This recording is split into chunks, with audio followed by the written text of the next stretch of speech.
So about a month or so ago on the channel, I actually made a video talking about what if the Richmond Football Club traded away pick 2 or 3 in the AFL draft and traded other way to the Gold Coast Suns, who have 4 first round picks in the 2025 AFL draft. Again, a lot of you guys really like that, and pretty much to summarize it up a little bit for those of you who haven't seen it, is there's a couple reasons why both teams would maybe do this. First of all, maybe Richmond are, looking for a little bit more talent, maybe bring in a couple more picks, all of the above, right? And then, as we know, Gold Coast have a couple academy players who are ranked pick 5 and 8. So essentially, the idea of the trade is that Gold Coast would trade away these picks so they could ensure themselves a top 3 pick before their academy guys get selected. Because at the end of the day, if the Gold Coast Suns, keep pick 8 and the other picks that they have right now, and an academy guy gets taken at pick 5, for them to have to match that, they would probably have to go into those first round picks. So it's basically been a long rumored thing that the Gold Coast Suns are going to try and do in the AFL draft this year, is that trade all their first round picks to get a really high first round pick before their academy players get selected. Again, in that video, I talked about the Richmond Football Club maybe being a part of that trade. But I actually read a comment or two on a couple of videos that suggested the same trade idea, but with the West Coast Eagles. And I was kind of sitting there thinking, hold on a second. Technically, this actually makes much more sense if the West Coast Eagles actually do it. Again, let me explain. At the time of making this video right now, the Eagles only have pick 1. But with reports saying that Oscar Allen is almost certainly out the door to the Brisbane Lions, the Eagles are expected to get pick number 2 back in compensation. Especially if the rumored contract that Oscar Allen's going to be accepting is true, the AFL would be giving pick 2 to the Eagles in compensation.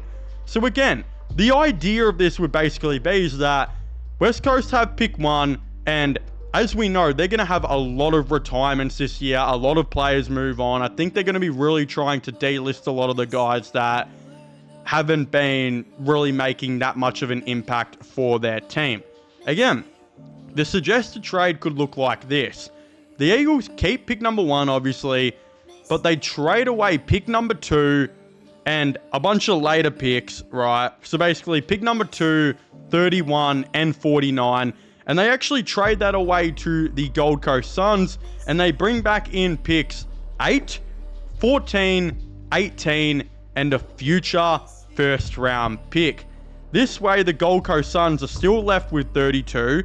They gain, of course, 31 and 49, and they have 56, 68, and always have the opportunity to trade a future 3rd and 4th to get some more later picks to match their academy guys in this year's draft.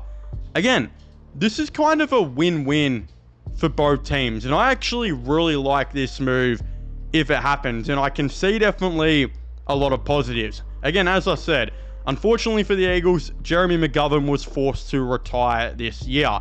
They've of course had Dom Sheed retire, and there's expected to be maybe another retirement or 2 coming before the end of the season. It's also being said that the Eagles have a couple of, let's just say, list cloggers, to put it as nicely as I possibly could, that they may want to, of course, delist. Again, if they decide to do that, they are going to need to fill in these spots on their team, and they're probably going to do it through the draft. Again, I expect the Eagles are probably going to have about 5 to 10 free spots in this upcoming year. If they do keep pick 2, they will have 1, 2, 13, 19, 31, and 49. Again, that's 6 spots. That's obviously a pretty good amount of draft picks they would bring in through the National.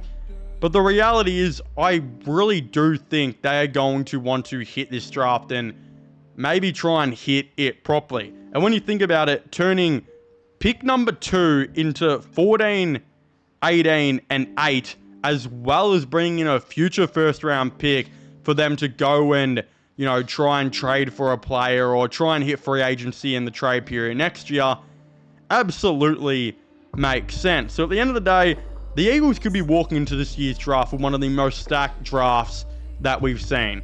Again, is it more stacked than Richmond's draft last year? Probably not. But Richmond's draft last year was legit an anomaly that we will probably never ever see again.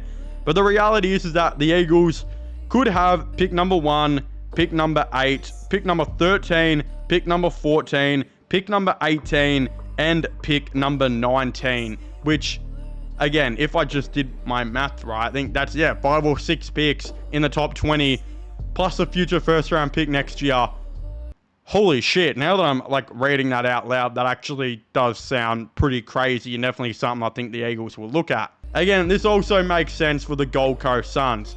As I said, they currently at the time making this video, I believe, have the ranked 4th best prospect and the ranked 7th best prospect in the AFL draft, in the 2025 draft, right?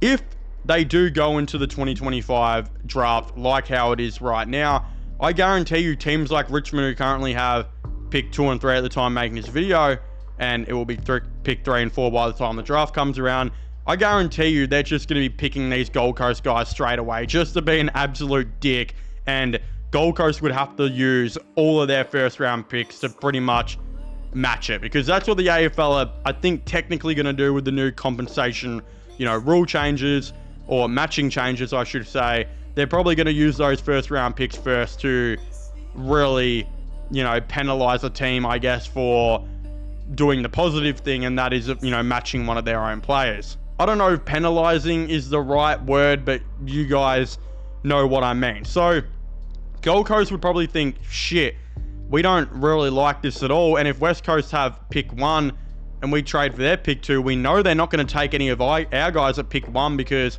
whoever gets pick 1 takes a guy, who's not an academy or whatever, because they want their guy to get the $10,000 NAB bonus, whatever it is. Again, most teams do it. It's the reason why Richmond didn't take Ashcroft at 1, because, imagine taking Ashcroft at 1, a guy who's never going to play with you, and he gets the big pick number 1 bonus. Again, that'd be kind of dog to the next guy you, of course, do take, which would have been Sam Lawler. So that's why teams don't do it. And yeah, West Coast will be taking their man at pick 1. So basically this means if this trade does happen, Gold Coast can take whoever at pick 2. And I think, there's a big chance they look at Willem Dersma. There's a big chance they look at Josh Lindsay. They're probably the 2 best available. Maybe a forward or something. I'm not too sure what the Gold Coast Suns will look at. They might even go best available because they're kind of stacked everywhere anyway. But the reality is, if they do this trade and they bring in enough points through their later picks, which I think they will be able to maybe have like pick 2, 4, and 7 in this year's draft, which is absolutely insane. Again, Zeke Euland is one of their academy guys, and some people are saying he's arguably the best player in the draft and would be ranked higher if he wasn't a Gold Coast Suns academy player.